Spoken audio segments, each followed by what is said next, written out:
திருத்தணி அருகே திரௌபதி அம்மன் கோயில் அக்னிகுண்ட வசந்த விழாவில் ஏராளமான பக்தர்கள் தீ மிதித்து நேர்த்திக்கடன் செலுத்தினர்.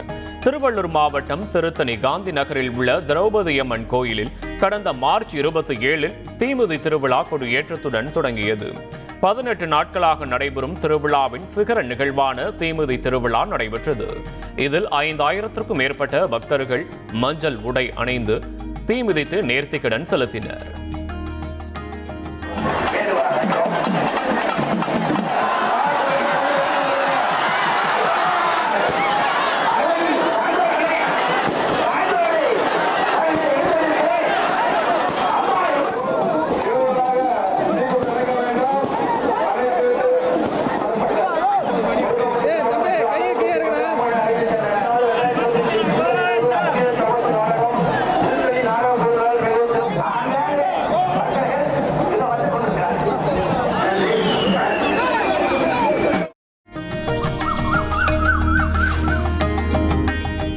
ஏரியூரில் 75 ஆண்டுகளுக்கு பிறகு நடைபெற்ற தெப்ப உற்சவத்தில் ஆயிரக்கணக்கான பக்தர்கள் கலந்து கொண்டனர்.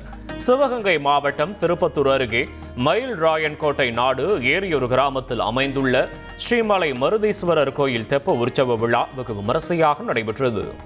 மக்கள் நோய் நொடியின்றி வாழவும் விவசாயம் செழிக்கவும் சிறப்பு பூஜைகள் நடைபெற்றன.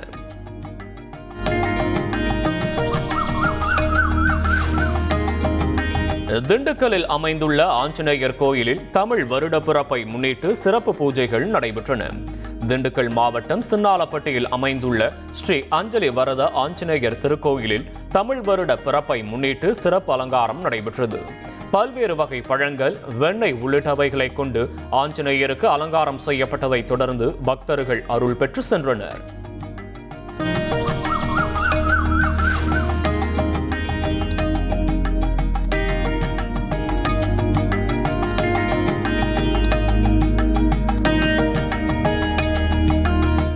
சங்கரன்கோவில் அருகே பால்வண்ணநாத சுவாமி கோயிலில் பங்குனி தேரோட்டம் வெகு விமரிசையாக நடைபெற்றது.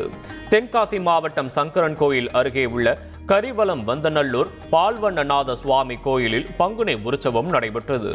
சிகர நிகழ்ச்சியான தேரோட்டத்தில் அலங்கரிக்கப்பட்ட திருத்தேரில் சுவாமி அம்பாள் எழுந்தருளினர். இதில் ஆயிரக்கணக்கான பக்தர்கள் கலந்து கொண்டு தேரின் வடம் பிடித்து இழுத்தனர்.